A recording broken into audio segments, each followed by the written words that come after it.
Meu queridíssimo Diácono Lino, os queridos irmãos e irmãs, a Semana Santa não é um tempo de grandes homilias, mas é um tempo de muita contemplação. E o que significa contemplação? A contemplação é um momento da oração onde quem fala é Deus, mais do que qualquer outra coisa, não é? Existe um método clássico de nós rezarmos com a palavra de Deus, que é chamado de Lectio Divina. É um método. Ninguém precisa segui-lo exatamente, mas esse método já fez muitos santos. Em primeiro lugar, nós lemos a palavra, e aquela leitura é leitura, não é? Procuramos entender o que está sendo dito na leitura, entender as palavras que estão ali, o modo como a coisa está. Quem gosta de português é isso aí. Análise de texto, não é? A palavra de Deus compreendida tal qual ela está escrita, primeiro momento. O segundo momento da Lectio Divina chama-se meditação. É quando eu pego essa palavra e mastigo ela, e começo a tirar outras conclusões. Aqui fala de pão, mas naquela outra palavra também fala de pão, mas lá no Antigo Testamento também falava de pão, mas lá no Apocalipse também fala do pão, e a gente começa a fazer umas relações não só com a própria palavra de Deus, mas com a nossa vida. Isso é meditação. Nessa hora entra dicionário, livro de espiritualidade, pregação que a gente escutou no domingo. A gente vai fazendo a cabeça trabalhar, né? Para entender o texto. Segundo momento. Terceiro momento é quando a gente reza. Aquilo que eu li e meditei se transforma em palavra minha. E eu digo a Deus, dá-me sempre deste pão, por exemplo, né? E se torna uma conversa minha com o Senhor. E eu falo com Ele e procuro entender o que Ele também me diz a partir da palavra que nós estamos meditando. Até aí é contigo. Até aí a oração é contigo. Soa, queima, é com você. Mas aí vem o quarto passo da oração, que é a contemplação. E a contemplação é quando a palavra de Deus, a meditação e a oração simplesmente acendem uma fagulha. Mas quem faz o incêndio é Deus. E a gente começa a entender coisas que é para nós. Deus começa a falar tão seriamente no nosso coração, que aquilo que se grava nele, e a conclusão que nós chegamos a partir daí, nunca mais sai. É algo que vem direto de Deus para nós, e aí já não depende da gente, depende de Deus. Às vezes ele está muito animado, fala muito, às vezes ele fica em silêncio, às vezes o silêncio fala mais do que se ele falasse. Vocês já me entenderam, né? É de Deus. E a Semana Santa é tempo de contemplação. Então o que eu gostaria nessas homilias, né, nessas meditações de Semana Santa, é só dar a fagulha. E Deus fala o que Ele quiser, né? Esse é o melhor. Hoje, o tema da liturgia desse primeiro dia do grande tríduo santo da paixão, morte e ressurreição do Senhor é a última ceia. É chamado de missa da ceia do Senhor. Nós falamos de lava-pés porque a gente vai tirar o chulé de um bocado de gente que estiver aqui na frente. Mas é missa da ceia do Senhor. E o que é a ceia de Jesus? É isso que nós vamos meditar aqui agora. O que Jesus e os apóstolos tinham na cabeça quando eles celebraram a ceia? O que nós lemos na primeira leitura. Todo judeu, na época da Páscoa, relia esse texto que nós lemos na primeira leitura de hoje. E é a partir dele que sai a última ceia. 3 fagulhas do amor de Deus que aparecem no primeiro texto que nós lemos, né? Quando eu estava fazendo a meditação para preparar a homilia, essa foi a primeira coisa que me chamou a atenção. Diz assim o texto, logo no início: este mês será para vós o começo dos meses, será o primeiro mês do ano. É o início da primeira leitura, não é? E eu pensava, começo.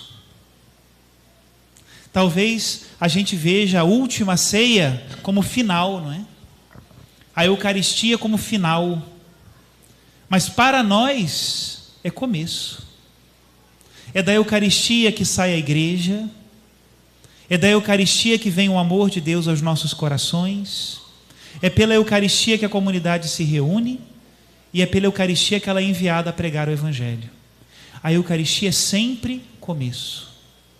Como nós desperdiçamos o tempo vindo à missa como se fosse final. Final de semana, final de dia, final das forças. Não é. A Eucaristia precisa ser para nós começo. Quando os judeus renovavam a memória da Páscoa, estavam recomeçando um ano. Como é o seu começo? Hoje. Você se preparou durante 40 dias para celebrar essa missa, que começa hoje e termina no sábado santo à noite. Não é o final do seu caminho, é o começo. Nós falamos isso e meditamos nas missas de primeira Eucaristia, os que fizeram aqui primeira Eucaristia, ou os que estiveram nas missas, né? É o começo para aquelas crianças, não é o final. Esse é o começo, vosso começo. Primeira palavra de Deus hoje.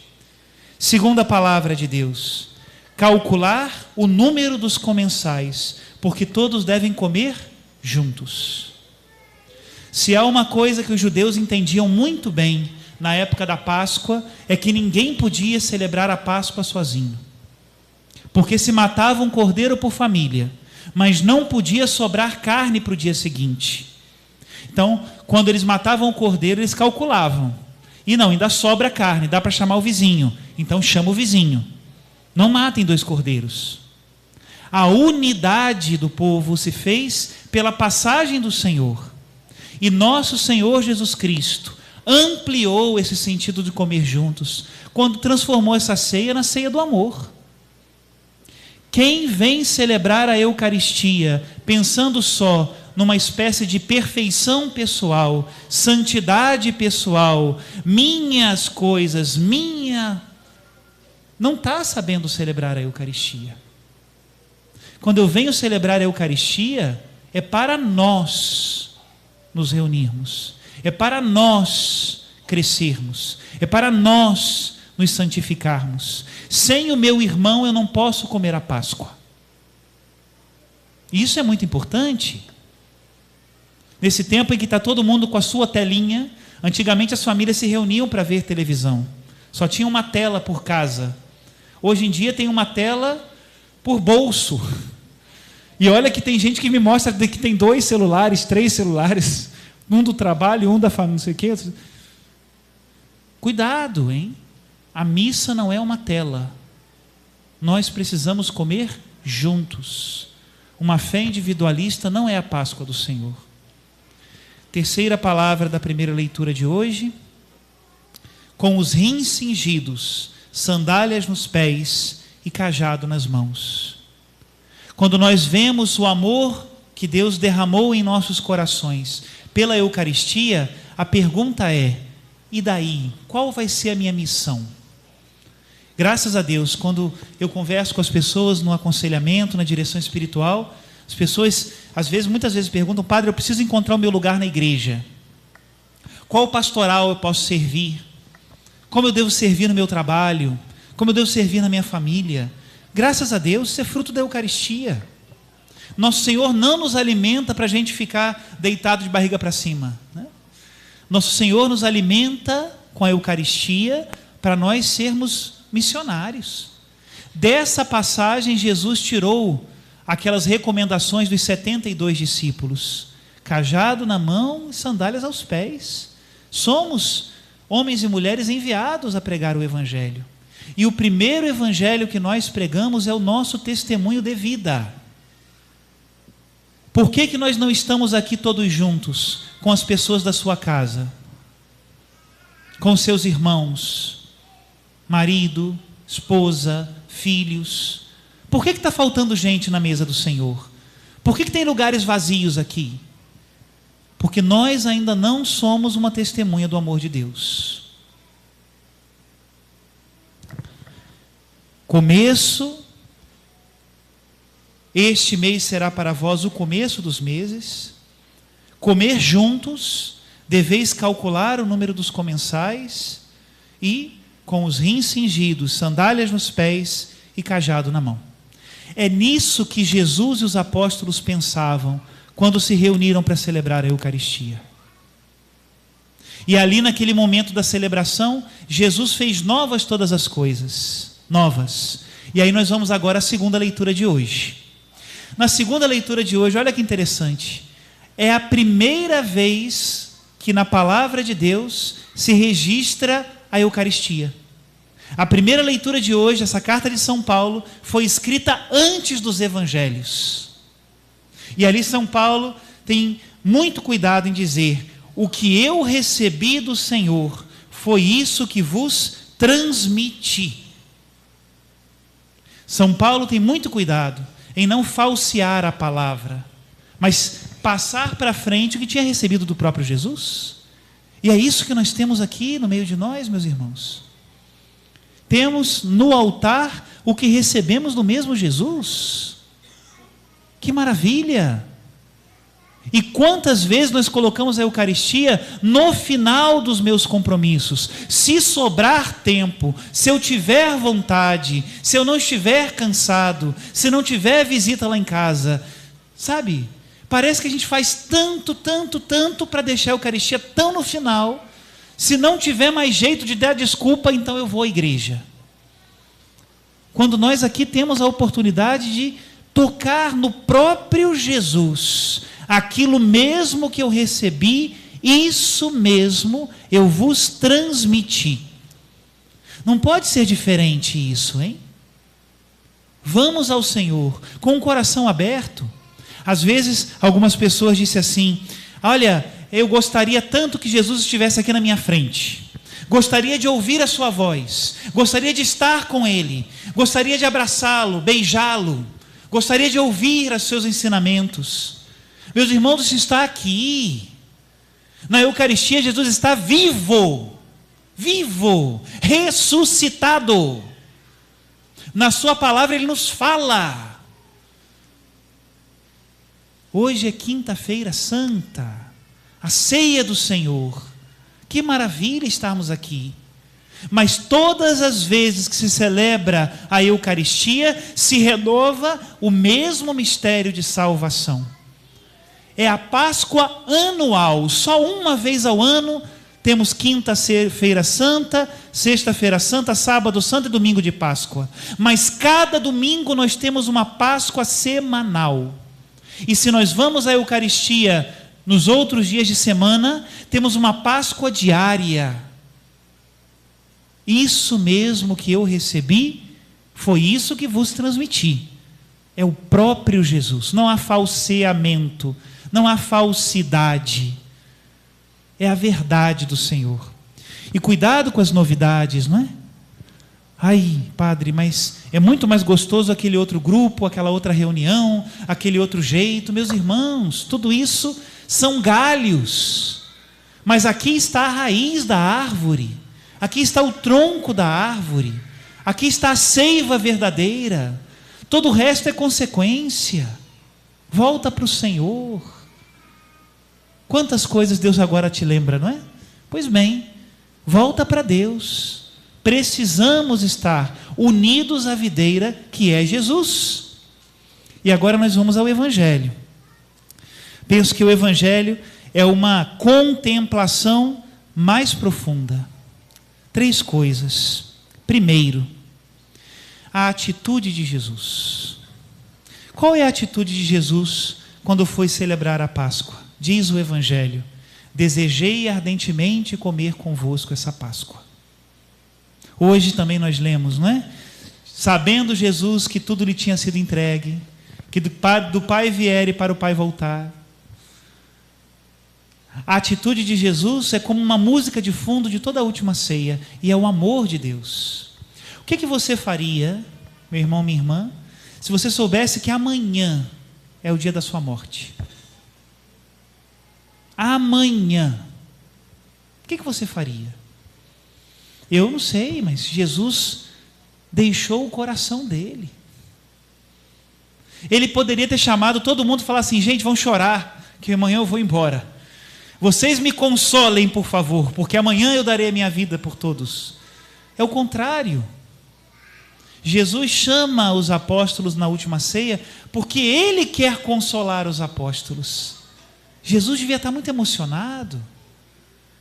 Os apóstolos que já estavam acostumados com Jesus deviam olhar para Ele e falar: hoje o mestre está diferente, talvez esteja mais sério, mais compenetrado. Parece que Jesus vai fazer uma coisa diferente. Essa atitude de Jesus na última ceia se repete na Eucaristia. O Senhor que se dá generosamente, que não poupa nada, que se dá por inteiro. Segundo assunto da contemplação do Evangelho de hoje, os gestos. Esses gestos de Jesus na última ceia ficaram profundamente gravados no coração dos apóstolos. Tanto é assim que a missa não é um teatro da ceia de Jesus.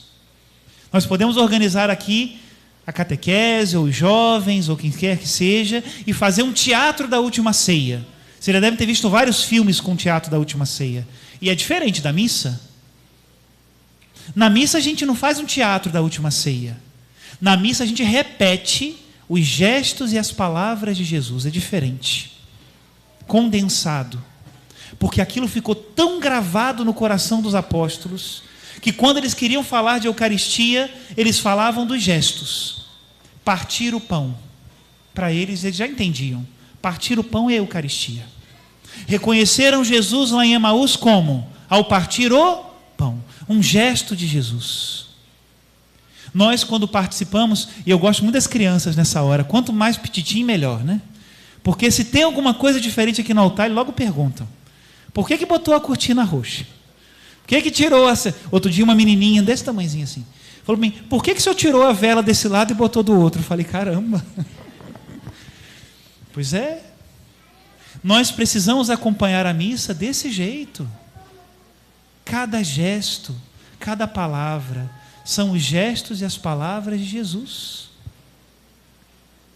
E isso tem que ficar marcado no meu coração. O que Jesus te diz com o partir do pão? O que Jesus te diz com levantar o cálice? O que Jesus te diz com lavar as mãos? O que Jesus te diz com lavar os pés, que hoje tem também, né? O que Jesus te diz? Quem observa os gestos contempla a beleza de Deus. E Deus nos fala. Nos fala. E a última coisa para nós terminarmos a reflexão. Nós brasileiros, acho que a gente gosta muito disso, né? Não tem festa sem abraços, né? Agora na pandemia foi um horror, né? Apesar de que o pessoal se abraçava mesmo assim, não tinha esse negócio, né? Mas abraçar para a gente é importante, né? E Jesus também nos deu um abraço na última ceia. Qual foi o abraço de Jesus na última ceia? Foi quando ele lavou os pés dos discípulos. Quando ele tirou o manto, amarrou uma toalha na cintura, pegou o jarro e a bacia, se abaixou e lavou os pés. Ali Jesus estava abraçando a mim e a você. E ainda disse: vocês disseram que eu sou mestre e senhor, e sou mesmo. Se eu que sou mestre e senhor lavei os vossos pés, vós também deveis lavar os pés uns dos outros. A última ceia também tem o abraço de Jesus, né? E o abraço de Jesus se dá pelo serviço. Quem aqui gostaria de abraçar Jesus, levanta a mão. Ih, gente. Se gostaria mesmo, levanta as duas mãos. Aí, ficou mais bonito agora. Pode abaixar, obrigado. Como é que você faz para abraçar Jesus? Mateus capítulo 25. Todas as vezes que fizeres isto a um dos meus pequeninos, é a mim que o fizestes. Pois é. Se você quer abraçar Jesus, é só procurar, que Ele está por aí. Talvez esteja na sua casa. Talvez esteja mais perto do que você imagina. Talvez esteja ali na rua, pedindo esmola. Talvez esteja na casa do vizinho, no seu lugar de trabalho, naquele enfermo que você sabe que está enfermo, mas que você nem deu uma ligadinha ainda. É ali que está Jesus. E o Senhor nos convida a lavar os pés uns dos outros, para que o abraço dele permaneça conosco. Jesus, na Eucaristia, permanecerá conosco até o final dos tempos. Gente, olha, pode perseguir a igreja, pode falar mal da igreja, pode queimar a igreja, pode matar padre. De vez em quando acontecem essas coisas. Acontece. Ano passado, eu não tenho os números, poderia ter pesquisado, né? Quantos sacerdotes foram assassinados no ano passado? Por causa da fé? Muitos. Pode. Mas a Eucaristia permanecerá. De algum modo permanecerá. Até o mundo ser mundo, por aqui estará o Senhor, para nos ensinar a amar. Contemplemos o seu amor, imitemos o seu amor. Louvado seja nosso Senhor Jesus Cristo.